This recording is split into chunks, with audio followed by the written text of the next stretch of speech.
How some carriers give you so little for your older busted phone you just end up living with it?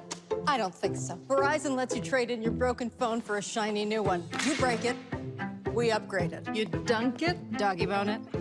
Slam it, wham it, strawberry jam it. We upgrade it. Get a 5G phone on us with select plans. Every customer, current, new, or business. Because everyone deserves better. And with plans starting at just $35, better costs less than you think. Today is Wednesday, January 5th, 2022. Coming up on Roland Martin Unfiltered on the Black Star Network. We're one day away from the January 6th anniversary of the insurrection led by Donald Trump and his maggot idiots. The day thousands believed the lie and rushed the U.S. Capitol to stop the presidential vote verification. Democrats are going to focus on it. Republicans are trying to ignore it. Also, the first U.S. case of Flurona has been detected in Los Angeles. We'll give you the details. Plus, there's got to be a connection in the bomb threats to 9 HBCUs. We'll take a look at which schools were targeted. A Philadelphia man is out of prison after 37 years and finding out the key witness in his case was convicted of lying not long after his conviction. You won't believe what the witness got in exchange for his false testimony. The oldest World War II veteran, the Basketball Hall of Famer, and an R&B singer, they have now become ancestors. We'll tell you who they are. Plus, actor Richard Lawson survived a plane crash. He also became a soap opera star even after firing his agent who suggested the idea. A great conversation, Rolling with Roland, one-on-one interview with actor Richard Lawson. All of that. It's time to bring the funk on Roland Martin Unfiltered on the Black Star Network. Let's go. He's got it. Whatever the biz, he's on it. Whatever it is, he's got the scoop, the fact, the find. And when it breaks, he's right on time and it's rolling. Best believe he's knowing. Putting it down from sports to news to politics. With entertainment just for kicks, he's rolling. It's on go, roll, roll, y'all. It's Roland Martin, yeah. Rolling with Roland now. He's funk, he's fresh, he's real, the best, you know he's Roland Martin now.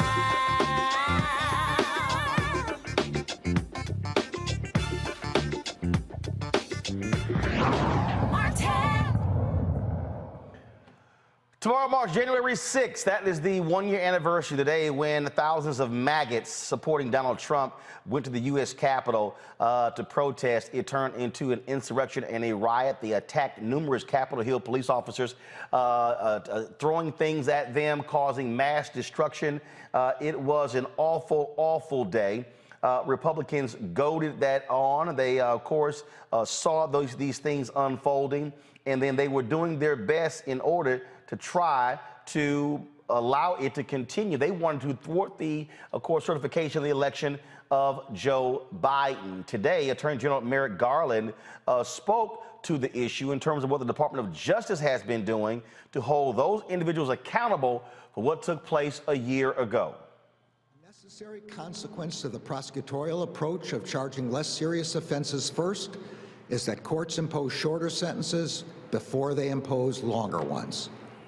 In recent weeks, however, as judges have sentenced the first defendants convicted of assaults and related violent conduct against officers, we have seen significant sentences that reflect the seriousness of those offenses, both in terms of the injuries they caused and the serious risk they posed to our democratic institutions. The actions we have taken thus far will not be our last. The Justice Department remains committed to holding all January 6 perpetrators at any level accountable under law, whether they were present that day or were otherwise criminally responsible for the assault on our democracy. We will follow the facts wherever they lead.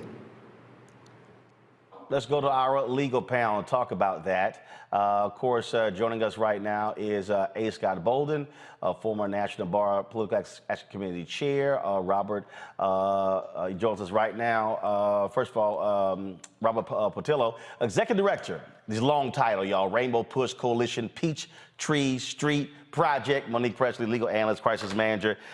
Folks, let's just be real clear here. We know who led this riot. We know who instigated this riot.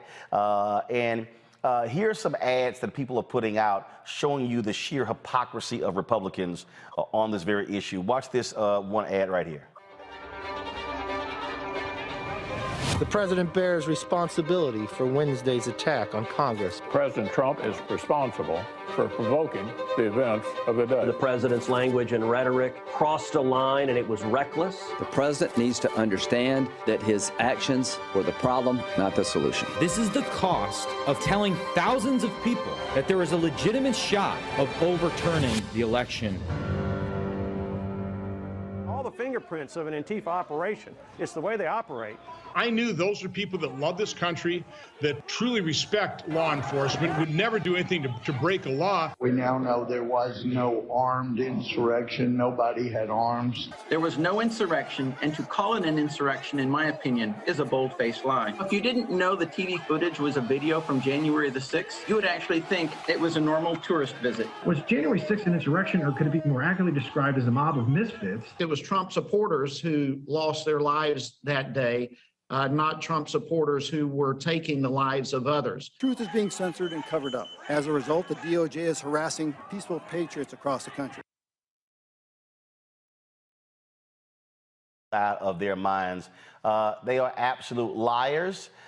They are participants in this insurrection, Monique. And hopefully President Joe Biden tomorrow is going to speak truth to power and say exactly who was wrong in all of this, and they should be all held accountable. Well, I mean, he's the power speaking the power. So, there's no bigger power for him to speak truth to.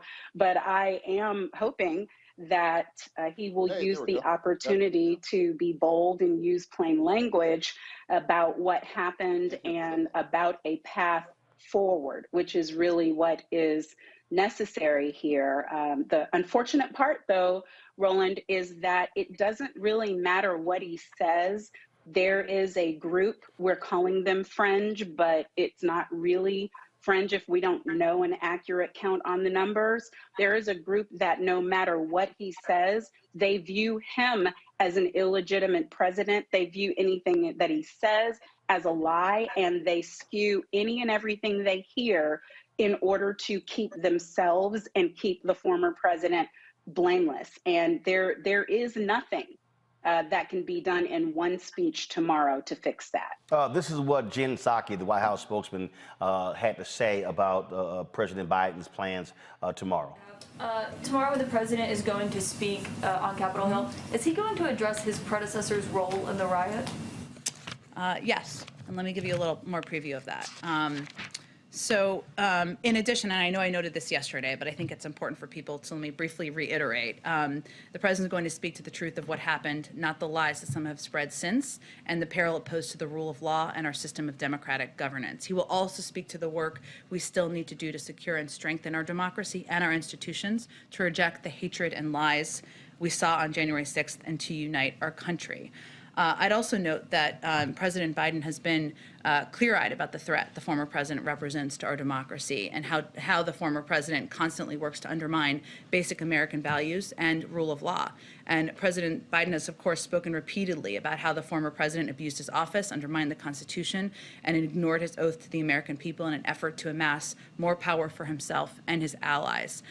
He sees January 6th as a tragic culmination of what those 4 years under President Trump did to our country. And they reflected the importance to the president of winning what he has called many times, and you've heard him call many times, the battle for the soul of our nation. So just as you heard him say on January 6th of last year, I would expect that President Biden will lay out the significance of what happened at the Capitol and the singular responsibility President Trump has for the chaos and carnage that we saw. And he will forcibly push back on the lies spread by the former president in an attempt to mislead the American people and his own supporters, as well as distract from his role in what happened. So he will, of course, speak to the moment, to the importance in history of the peaceful transfer of power, of what we need to do to protect our own democracy and be forward-looking, but he will also reflect on the role his predecessor had. Will he call Donald Trump out by name? we'll see. We're finalizing the speech, but I think people will know who he's referring to. One more question. When it comes to He should call him out by name. Scott? I mean, sure, but everybody knows who it is. Sorry, I didn't hear you. Scott, Scott, he should call him out by name. And he should keep calling him out by name. This was an incredible juxtaposition, the video that you showed, and then the statements made by these Republican leaders closer to January 6th and then later. There's just no excuse for this insurrection, this domestic terrorism. 5 police officers died. Some would argue that 10 died because of the ramifications of them being there. 140 law enforcement people were injured. These are facts, and the videos don't lie. And what's amazing about the divisiveness in this country is that there is a significant portion of the Republican Party and of America who will believe whatever Donald Trump says, despite what they see. It's like your grandmother said, are you going to believe me or your lying eyes? And they're going to believe Donald Trump and not their lying eyes. And so it's just really, really disappointing. But the real issue for the real issue for Biden and for the DOJ is what are we going to do about this political violence or the threat of political violence as we move forward? We cannot ignore it. Whether we have to negotiate with them or whether we have to put it to bed, we cannot go into 2022 and 2024 with that segment of society out there that's willing to commit violence based on politics and the big lie. We've got to hear about that tomorrow from Biden. Robert, I just don't think you can dance around this. There are 57 people who participated in the actions on that day who are running for office as Republicans across this country. You got Donald Trump continually lying. You got Peter Navarro out there talking about they had 100 House members lined up to essentially throw this back to 6 states and have the House vote on this to steal this election. The co-conspirators are there on Capitol Hill as we speak. And I just think you don't allude to it. I don't think you sort of, go roundabout. No, I think you have to look evil in the eye and call those demonic spirits out. You're absolutely correct. I was on Santita Jackson's radio show this morning with social scientist Dwight McKee, and Dr. McKee made a very good point that if you look at what happened in the early 90s, if you look at Waco, Ruby Ridge, Michigan militia, that all led up to the Oklahoma City bombing in 1995.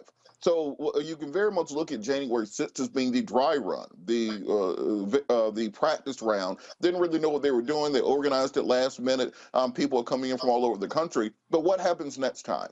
If we do not prosecute these people, if we do not change laws, if we do not empower law enforcement to address what happened then, what happens next time when they come back better organized, better planned, and with, as you said, a majority in the House, a majority in the Senate, and a majority of those members who are part of this Stop This Steal MAGA domestic terrorism movement? What happens when the prison guards are the co-conspirators, so to say?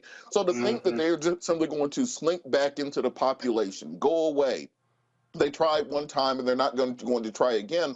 Well, that's just as antithetical to history. So unless we want to start seeing this happen at every single state house for every governor's election, every state or every local race, when it's mayor or county commissioner, you got a crowd of angry MAGAs at the door ready to overthrow City Hall. Well, you're going to have to take drastic action on the federal level to make sure that this nation knows that it's not simply election security, it is republic security. If you're in France, you'll notice they say they are the 5th French Republic. That's because those republics have risen up and fallen to dictators over and over again throughout their history. We have to stop thinking that this democracy, this republic, is eternal. If we do not stand up and fight for it, then it goes away, and we end up in the same type of authoritarian, autocratic government that they want and that they've been planning for decades.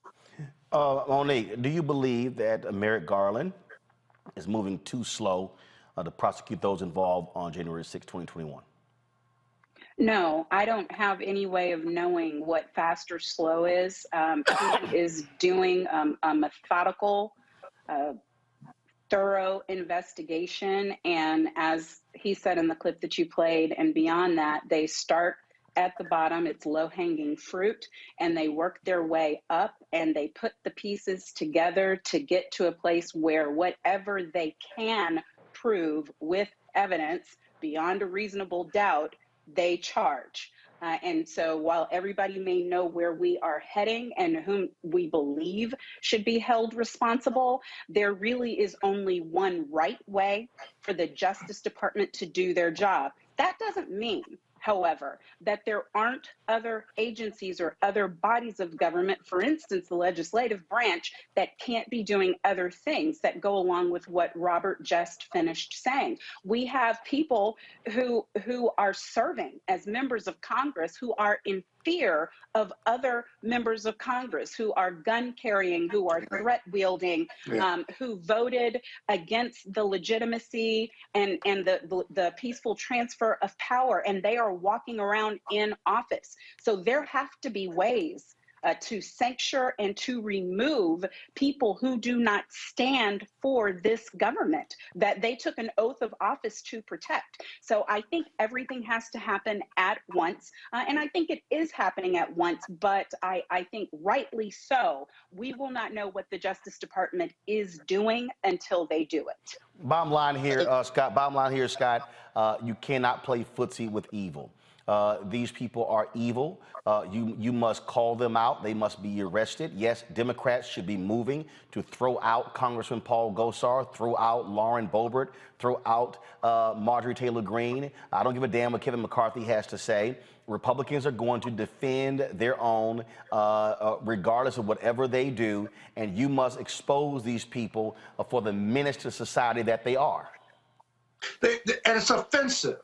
It's just outright offensive. It's not loyalty. They're not patriots. They're not loyalists to democracy. They're loyalists to power and politics and violence. And you saw it unfold there. And so what's moving too slow, in my opinion, is why hasn't Donald Trump been charged or subpoenaed to come before the committee that's investigating this? Why haven't the 100 co-conspirators in the House, perhaps some in the Senate, been subpoenaed to come testify?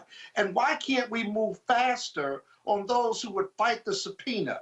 Fight a subpoena to come give testimony for bad acts being committed, treasonous acts, insurrectionist acts against 2/3 of our government, attacks on our democracy, and these are elected officials. It is just downright unbelievable. And I got to tell you, the precursor to a potential civil war. Again, if we don't prosecute these people, but do more, but address this divisiveness in this country, because that's where we're headed. This democracy hasn't been challenged in several centuries, if you will, but there's no reason to stop and not think that this democracy could be challenged again by these divisive, far-right conservative extremists. We better take notice because it's a real possibility. Robert, this is what Senator Chuck Schumer, the majority leader, had to say today in the Senate Rules Committee as they talked about January 6th. Let's be clear. Let's be very clear. January 6th was not merely a census act of mob violence that sprung up spontaneously. It was an attempt to reverse, through violent means, the outcome of a free and fair election. And make no mistake, the root cause of January 6th is still with us today. It is the big lie, pushed by Donald Trump, that is undermining faith in our political system and making our democracy, our country, less safe. The biggest threat to our Capitol police, and our democracy is the insidious motives stemming from the big lie, propagated by the former president and many of his Republican allies across the country. We can and we will continue to make sure the Capitol is safe from a security standpoint, but without addressing the root causes of the violence on January 6th, the insurrection will not be an aberration. It could well become the norm. Real clear here, Robert. The people who were involved in this, if the Republicans win the House and the Senate after the midterms, these evil people, these menace to society, they are going to be the ones in charge.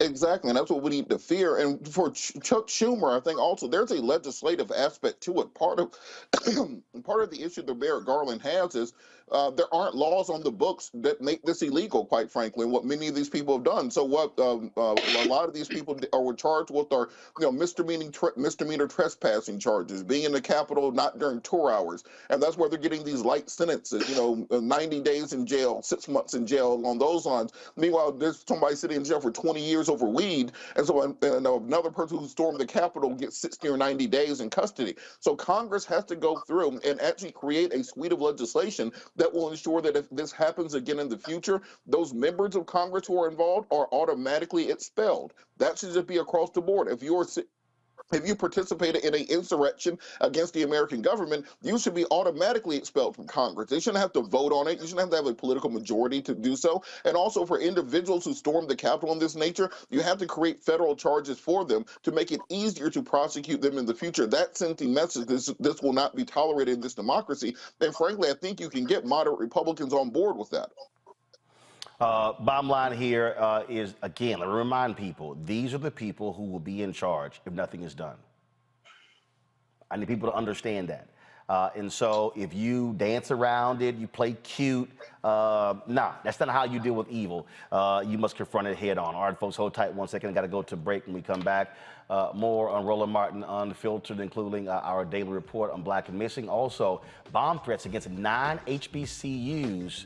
What is happening in America? You're watching Roland Martin Unfiltered right here on the Black Star Network.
It's time to be smart.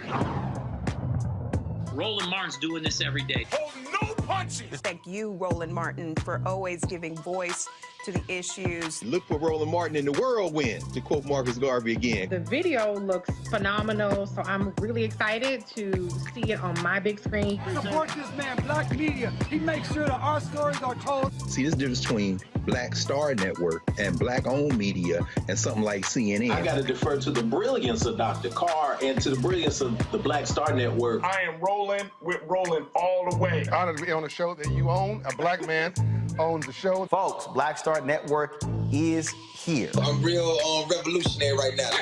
Roland was amazing on there. Stay black. I love y'all. I can't commend you enough about this platform that you've created for us to be able to share who we are, what we're doing in the world, and the impact that we're having. Let's be smart. Bring your eyeballs home. You can't be Black-owned media and be scared. You dig?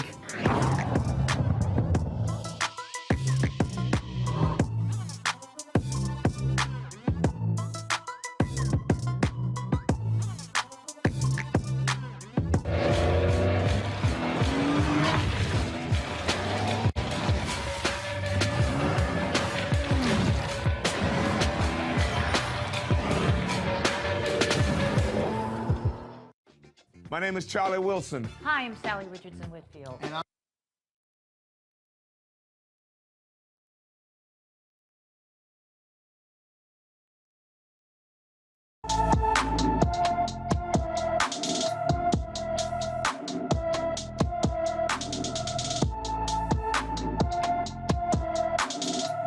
Kira Reed has been missing from Chicago since December 30th, 2021. The 15-year-old is 5 feet 7 inches tall, weighs 100 pounds with black hair and brown eyes. She was last seen wearing a dark hoodie and skinny black jeans. She has long hair that she likes to wear up. Anyone with information on Kira Reed's whereabouts should please call Chicago Police Department at 312-744-8266, 312-744-8266. Yesterday, 9 HBCUs across the country received bomb threats. The schools included Howard University, North Carolina Central, Xavier, Spelman, Texas Southern University, Norfolk State, the University of Arkansas at Pine Bluff, Florida Memorial, and Prairie View A&M. The threats led to evacuations and investigations by law enforcement officials. Presently, no credible threats were found, and students and faculty are safe. Florida Memorial tweeted in part yesterday, after a thorough search, no suspicious packages were found and no one was harmed. The campus returned to normal. Today, officials have not released any leads on the bomb threats, and we're certainly keeping our eyes on the story and will give you any updates. That should be of serious concern, Robert, because clearly to have 9 HBCUs, that means someone is specifically targeting historically black colleges and universities. Exactly, and I think that was my first thought, many people's first thoughts, that if you look at the amount of notoriety that HBCUs have gotten in the popular culture and the mass media the last couple of years, with that additional attention comes additional bad actors. You know, you have Dion bringing spotlight to Jackson State. You have Howard University, of course, being preeminent in public attention. You have Clark Atlanta and the Atlanta University Center. Many of these white supremacist groups and bad actors had no idea they existed because it was outside of their purview. But now that they're in the spotlight, now that they see the threat that they pose to systemic racism and the traditional white power structure is going to bring these sorts of threats, and thank God they were fake this time. But we do have to work out and look at increasing security of these institutions to make sure that our next generation of black leaders are safe and secure on campus. The thing we also must look at here, Scott, and I'm not connecting these two, we talk about January 6th, but what doesn't get talked about a lot were the pipe bombs that were found outside the Democratic National Committee, and they still have not found the person who actually placed those there. Yeah, you know, that's a good point. What we need to watch now, and I agree with Robert, what we need to watch now is whether there'll be any additional bomb threats against any of the other HBCUs. Is there a pattern and practice? How were these threats received by the schools, whether it was in writing or communications or verbal communications, and kind of what the police are sifting through to try to trace those calls, whether it's a burner phone or not. You know, they've got to use some type of phone system, and those records can be reviewed. It's disturbing, but I think there's a relationship between these bomb threats and not only the high-profile nature of these institutions, but the fact that they're receiving millions of dollars from major white donors as a result of George Floyd. And with that will come this negative behavior by that far-right extremist domestic terrorism. But I think they ought to be on call or be on notice and take security measures beyond the fact that this was a fake call. They've got to be on notice and be on security alert for some time now. That's the new reality. Obviously, Monique, this causes serious disruptions. You got students returning back to campus and returning to classes. And so hopefully this won't continue, but it should be of concern that it hit 9 HBCUs on one day. Yes, but what I would hope would happen, because this would not just be domestic terror or a type of terror attack, if any of them were actually followed through, it would also be a hate crime. And so there are a number of federal agencies that, one, should be involved in surveillance, and perhaps already were. I don't know what intelligence the FBI or the CIA were receiving about this before it happened, but also can be involved in the protection of these universities. So where these trigger points have happened and where we now know about it, that should be enough for there to be enhanced protection and surveillance systems across the board. All right, folks, let's talk about COVID. The first U.S. cases of Flurona have been reported in California. Flurona is having both influenza and coronavirus at the same time. The patient is described as a teenage boy with mild symptoms who tested positive for both viruses. He and his family had just returned from Cabo San Lucas. He was the only member experiencing symptoms. Only one of his parents has tested positive for COVID. Just to understand how serious this is, go to my iPad, please. The NFL is looking at having Dallas, actually Arlington, Texas, where the Cowboys play, to be the backup in case they can't play the Super Bowl in Los Angeles as a result of the outbreak of Omicron. Also, the Grammys announced they are delaying the January 31st Grammy ceremony taking place. No word from the NAACP on if they're going to be moving and changing the date of the NAACP Image Awards, which is going to be in late February. I mean, look, the bottom line is, that there's grave concern because of how Omicron is just spreading all across the country. You have a new variant that's been found in France. Now, of course, you have this Flurona. It is something that we have to pay attention to, Robert, and it is the new normal. And again, people can run around and people can keep saying, hey, this is no big deal.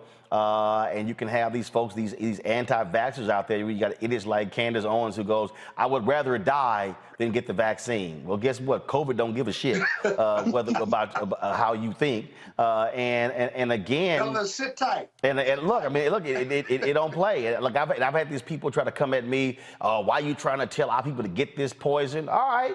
Go ahead and mess around if y'all want to. But when you look at these numbers, when I look at these healthcare professionals who are just inundated and talking about how they have been just impacted and decimated by COVID. I was reading Dr. Tyson Bell's Twitter feed yesterday and today, where he was talking about just again what it has been like dealing with this and how hard it's been difficult. In fact, they were talking about the number of people who they've had to assist and how these rooms have been filled. Don't go to my iPad yet, please. Thank you. They've been talking about how many people in terms of rooms being filling up. In fact, this year, I'm going to show you a tweet in a second. This is a tweet that Dr. Tyson Bell sent out. Reflections from another ICU week, seeing multiple family members admitted or have died from COVID. They're unvaxxed. Admitting family members of staff, again, also unvaxxed. Staffing is stretched beyond thin. Same story across the country. Y'all, Omicron Delta is crushing us. Robert, Mayo Clinic announced that they're firing 700 staffers because they refuse to get vaccinated. Look, Roland, I'm not saying that we're doomed, but it's seeming very doomish. Like 2022 is starting off and it feels very 2020-ish right now. The people who are not currently vaccinated, for the most part, ain't getting vaccinated. And we just got to start, saving up to put that GoFundMe up for the funeral and all that stuff. And I hope they have some health insurance, because we have to figure out how to progress and move on as a society from people who simply are just banging their head against the wall and saying that they're not going to do the most fundamental and baseline things to protect public health. Look, you still have people who don't want to wear masks, who are anti-maskers. We are 3 years into a pandemic. How are you still an anti-masker? There's a movie on Netflix right now, Don't Look Up, where there's an asteroid coming to kill everybody, and still half of the population refuses to even look up and see the asteroid coming to kill us. That is the people who are right now refusing to get vaccinated, refusing to get boosted, don't want to social distance, don't want to wear masks. Atlanta be open on weekends. They pretend that nothing ever happened. So I'm not sure how we can ever get past this as long as you have a large portion of the population that refuses to follow science, refuses to follow even the most baseline efforts at public health. I had Omicron a couple weeks ago. I promised myself I was going to lose 20 pounds by the new year. Omicron came along and knocked that right on out. I know the feeling. If I could just get like a little bit of Omicron, just like a little bit before summer, I'm going to be bad. I'm be out there. Just the good part. No, damn that. Let me tell you. Don't say that. Let me tell you. I know what you mean. Hold on. It was rough. It was 2 rough days. I'll definitely say that. Let me tell you something right now. I dealt with it. I don't want to deal with it again. I don't give a damn about no mild symptoms.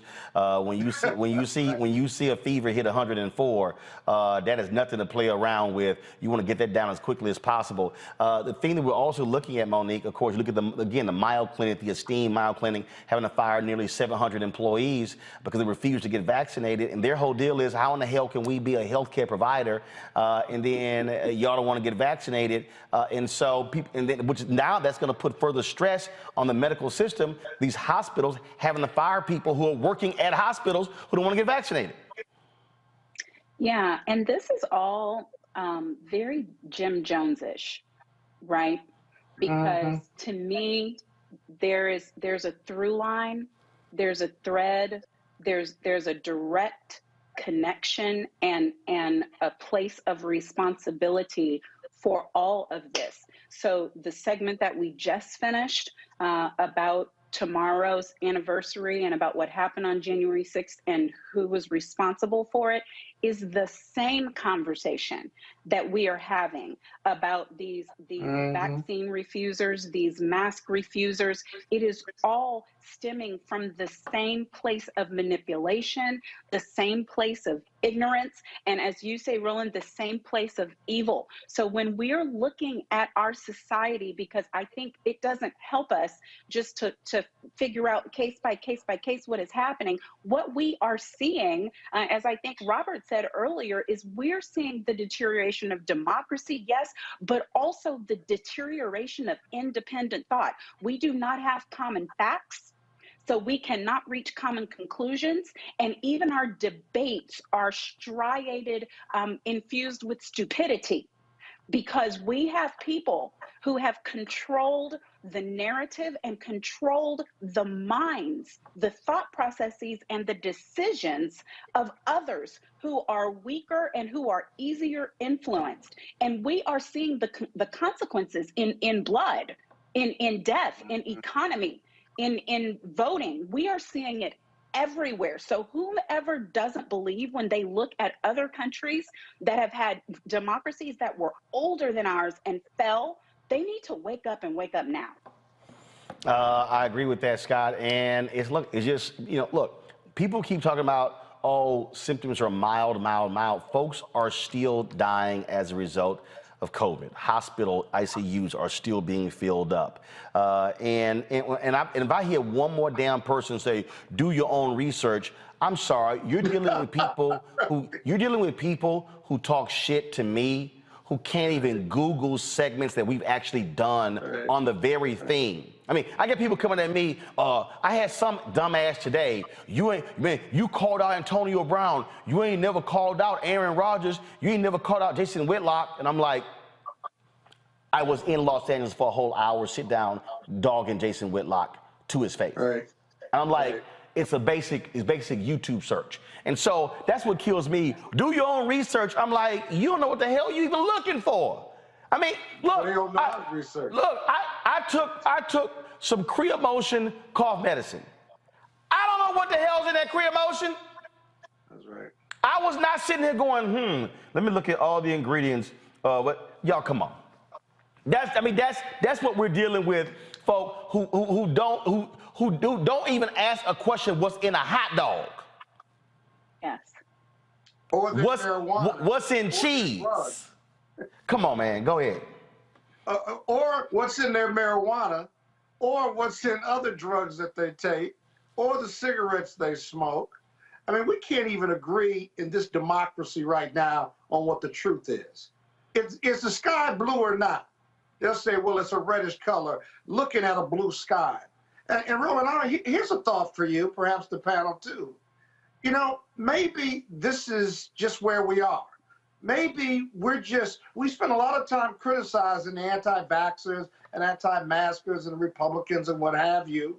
This First Amendment is really killing us on this COVID piece.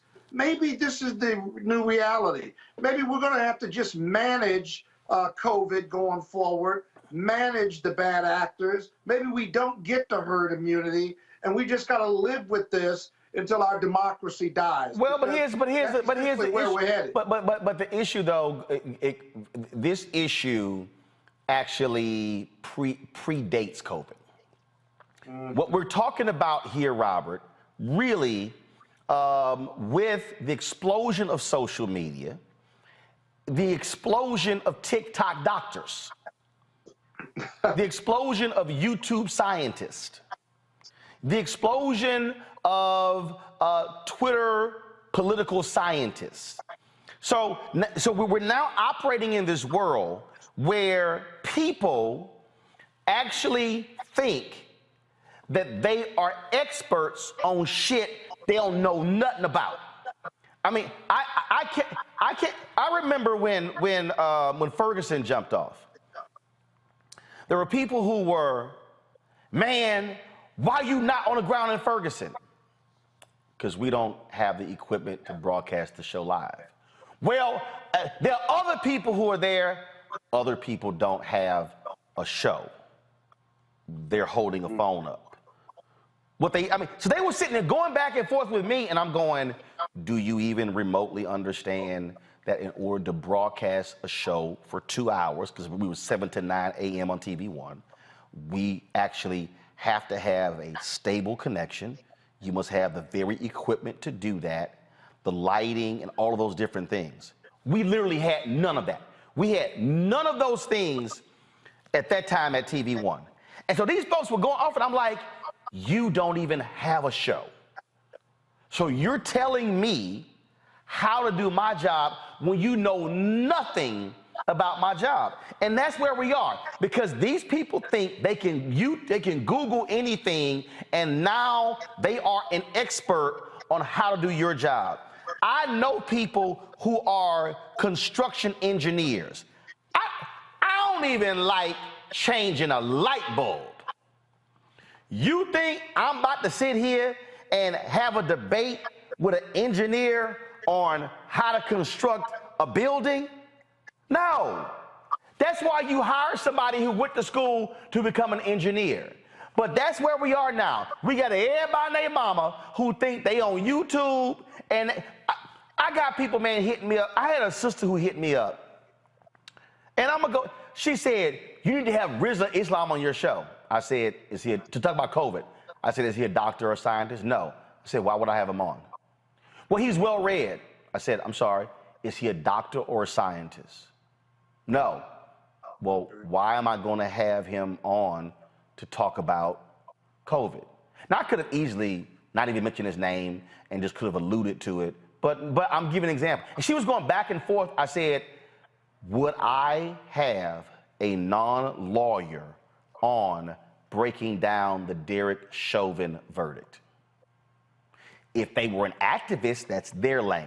I said, but I'm not going to have a non-lawyer breaking down the legal aspects of the Derek Chauvin verdict.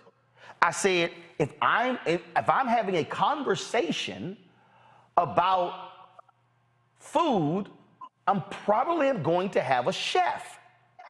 I'm not going to have a car mechanic who doesn't cook. Just because he read a cookbook does not make him a chef. And I think that's just where we are. We are at, well, it would be a great debate. You'd get a lot of views. And I said, I don't need them. I said, I'm not interested in using my platform talking to people who are not experts on the subject. Now, does he have an opinion? Yes. Does he have lots of followers? Yes.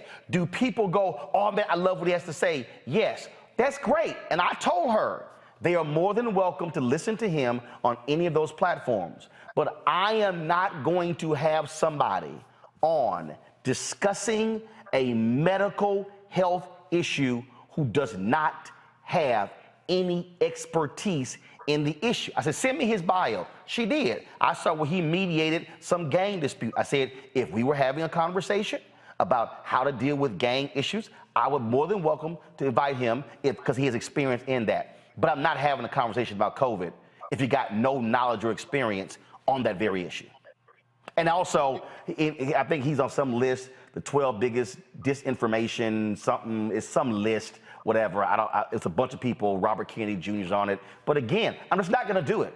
I'm just not. I am not going to waste time talking to people who are not experts or subject matter experts. It ain't gonna happen. Well, Roland, to your point, we live in a society right now where everything is up for debate. There is no such thing as expertise. It's all about who has the loudest voice, the biggest microphone. As my best friend Tyrone says, social media gives everybody an opinion, and that's the problem with it. And so you can have somebody who's a NFL quarterback debating an immunologist who has 50 years of experience in disease control under the belt. Well, they think that that's an even discussion because they're both well-known people of notoriety. And I give people this challenge who don't want to believe experts. Take all the money out of your bank account. Don't go to a financial planner. Don't go to a certified advisor. Don't go to a CPA. Don't go to an accountant. Go to your homeboy down the street who posts stuff on Facebook and just tell him, invest all my money for me. So if you're not willing to go to, if you're willing to put all of your money at risk on somebody that you saw on the internet who's not an expert or something, then why would you put your health at risk with somebody who's on the internet who does not have an expertise in something? We have to get back to at least sharing the same objective reality. Even back to the January 6th people. Those folks do not share and inhabit the same reality that the rest of us do. And so when you have different silos of information, different silos of knowledge, you can pick and choose the people you follow. You can pick and choose the truth that you want to believe in, and that only leads to continued division in the country. Because if we do not have a common core set of facts that we all can agree on, then we don't have a nation that we live in anymore. And again, this is not, I'm not singling anybody out, Monique. This is across the board. And I think what has happened is you have so much information out here, and you have people who, and I think, again, I said it before, black people, and it's not just us, but I see white folks doing it as well, but we fall in love with people who have rhetorical flourishes. Oh man, he dropping that knowledge. What is he saying? Oh man, he's speaking that truth. But what is he saying? See, just because somebody sounds knowledgeable does not make what they're saying. I remember that early on, that was a guy, it was a video that went around. They were like, man, listen to this doctor, listen to this doctor. He went before the school board, and man, he was dropping that knowledge. First of all, the school that he went to wasn't even a real school. And what he studied wasn't even in the subject. But he sounded so authoritative.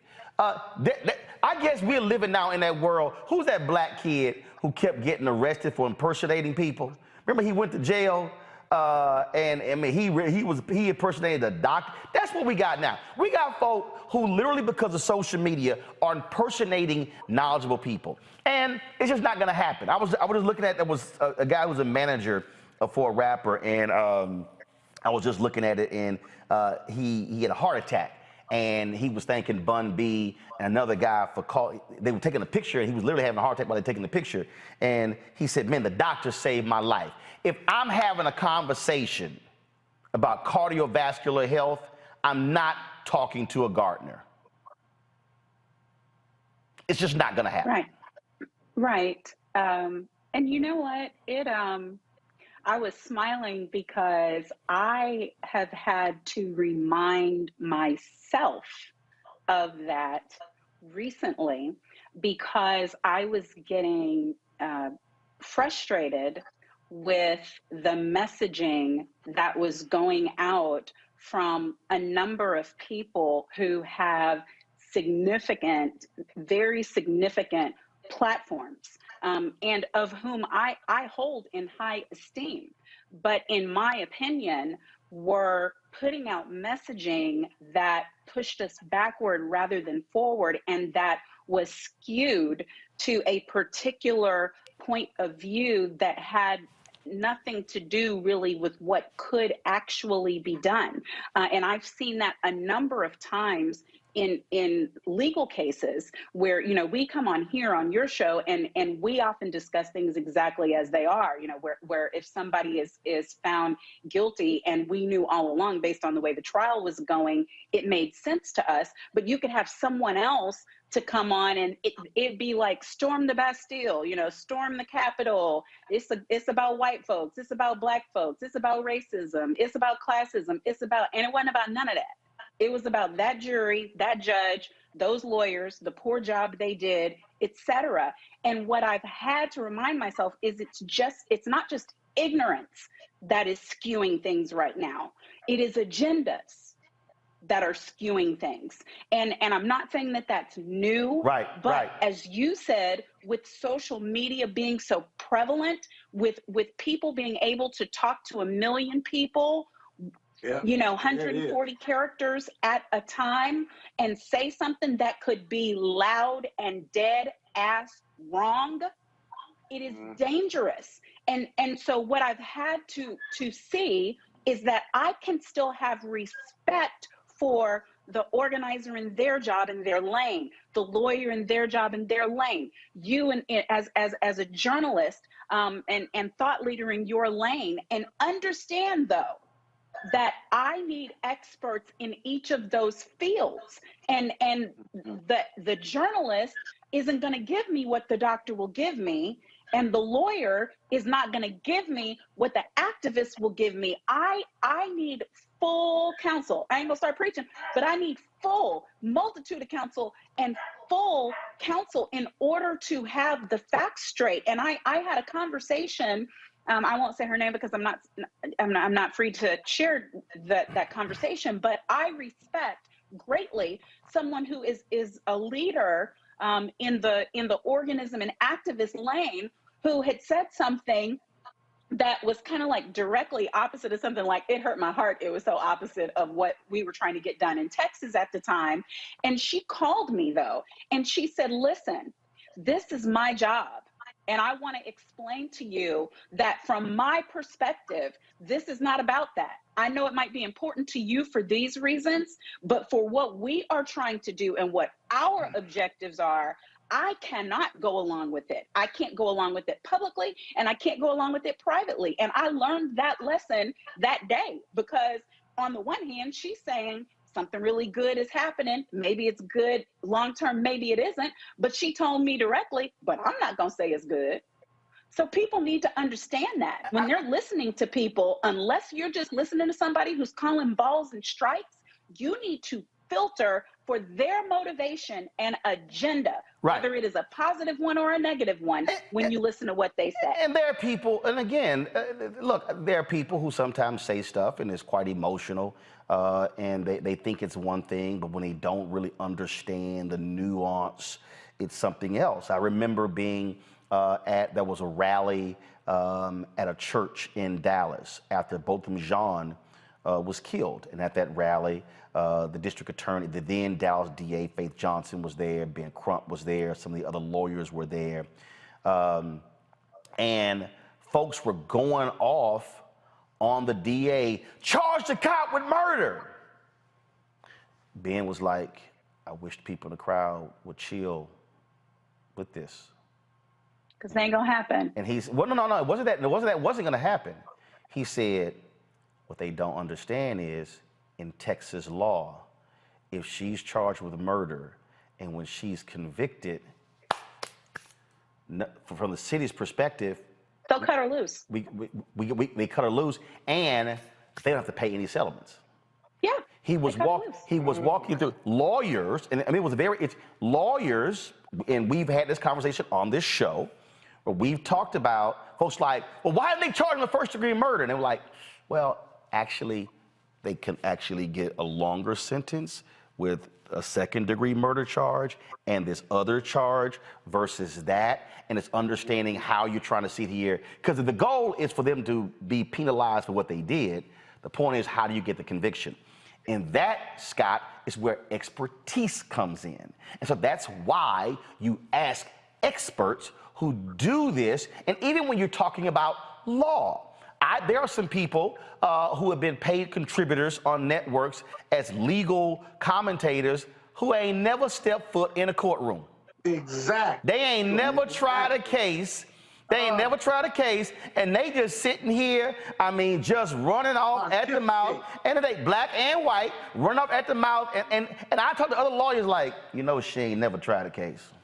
You know he ain't never been in a courtroom. And that's so to my point to the audience, so even when we are deciding who comes on the show, I'm looking at their resume. Okay, what have you done? Folk go, well, you gotta have so-and-so on. No, but what have they done? No, man, they'd be great. No. What have they done? And that's where we are, I think, right now. And it's taking such a hold. These people are, they have gone so far with it. And that's why what I've done is this here. If y'all don't want to take the vaccine, fine, don't take the vaccine. But what's not going to happen, I'm not going to not counter your lies. And then what I'm not going to do is feed into the, because people say, I had somebody on YouTube said, well, why don't you have the person on to debate you and you might persuade those who follow them? No, y'all, that's the game. Nope. See, the moment, I told y'all about the people against critical race theory.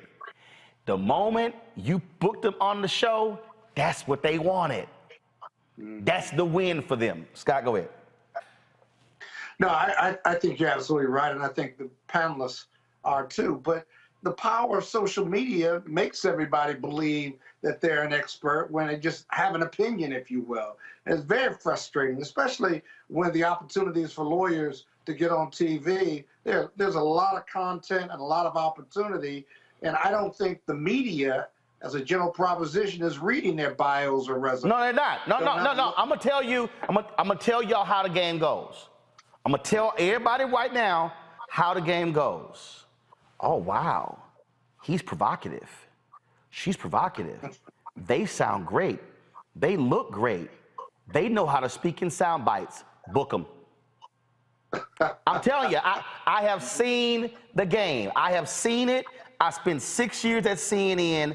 I saw it with my own eyes. Who got elevated? Ooh, so-and-so. They get the other side riled up. Yeah, book them again, book them again. No. What are they saying? It's always the case. And man, and then I've been in debates with folk on TV who are arguing the opposite position, and we're going to the green room. Oh yeah, that was fun. But it's a whole lot of money in this thing. And you sitting there going, oh, it's also the game. There are people out here, and that's why that list of the disinformation dozen or whatever, they're talking about. These people are selling books, selling DVDs, tapes. They're making more money off the Robert Kennedy, whatever group he is, Robert Kennedy Jr., their income has blown through the roof since COVID hit. It pays. On top of all that, there you go. Hey, and that's why Facebook is getting called out for promoting all the lies, because they're giving them a foothold. Go ahead. And they're not highly regulated, and Congress isn't regulating them. But you're right. I mean, if you're provocative, you don't have to have depth and substance. And when you get to the legal profession or the medical profession, depth and substance and training is super important and goes to your credibility. Apparently not when it comes to the media. And so, the reality is, social media changed everything, right? These opinions were always out there, but there wasn't a delivery system for it, an influential delivery system. And now you can reach millions of people and share your opinion with them and your followers. And so here again, this is the new reality that's got to be managed. It'll be interesting. You and I had a debate about a year ago about whether your social media should be regulated or not, or whether it was going to be free enterprise. I think social media has changed our democracy and changed how we think with these disinformation influencers and what have you. And I do think it's dangerous. I've come around to this view because of Trump and the Republicans and the damage done to our democracy. You don't know what the truth is. You don't know what people are going to believe or not believe. And that's really dangerous when you got a First Amendment and a Constitution and a belief that somehow political violence is a possibility and a reality in 2022 or 2024. And something's got to give. Something's got to change. And again, the people who used to be the cranks who would be in the barbershops talking to 4 or 5 people, they now can speak to 40, 50,000, 500,000, a million, and then it just reverberates, and which is why you got to have a trusted news source. That's why, folks, we tell you why it's important for you to watch this show, support this show, the things that we're doing, because it is about getting real information that is truthful. If you want to download the Black Star Network app, please do so on all available platforms: Apple phone, Android phone, Apple TV, Roku TV, Samsung Smart TV, Xbox, Amazon Fire. You can also support us via our Bring the Funk fan club. Our goal is simple: to get 20,000 of our fans annually to give an average of $50 each. That's $4.19 a month, 13 cents a day. You can give less, you can give more. We appreciate every dollar given. Cash App is RM Unfiltered, PayPal is R Martin Unfiltered, Venmo is RM Unfiltered, Zelle is Roland at RolandSMartin.com. Gonna go back, gonna do a couple of more stories. We come back on the flip side of this break. You're watching Roland Martin Unfiltered on the Black Star Network.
White supremacy ain't just about hurting black folk. Right. You got to deal with it. It's injustice. It's wrong.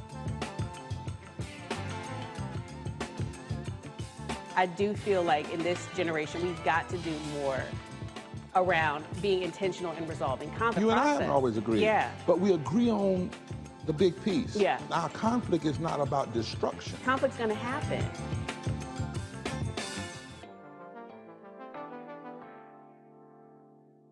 Hi,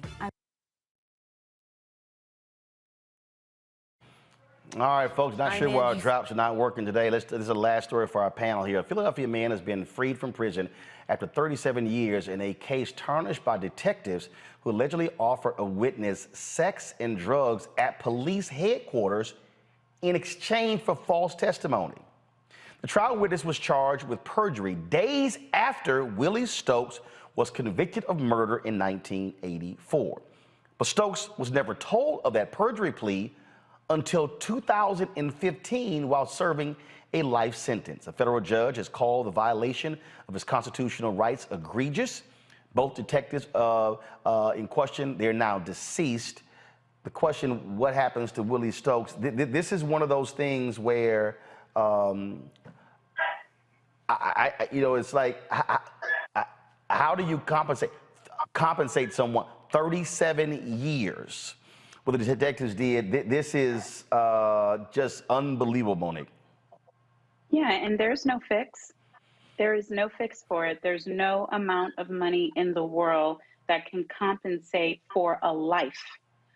Whether someone is falsely imprisoned for a day or for 100 days or for 37 years, there really is no way to compensate someone for time during which they lost their liberty unjustly.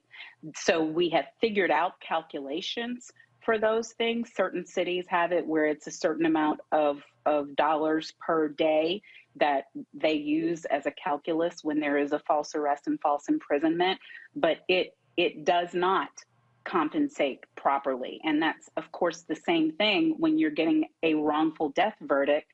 I don't care how many millions you give a mama. There is no way that compensates for the loss of a child. So this is a tragedy and a travesty.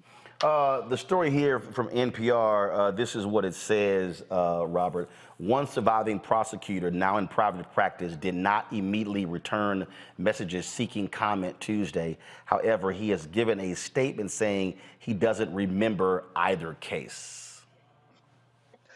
How convenient. And just as Monique said, there really is no solution to this. And I think we have to start going to our state legislatures and kind of pushing them to create a statutory solution for these sorts of things.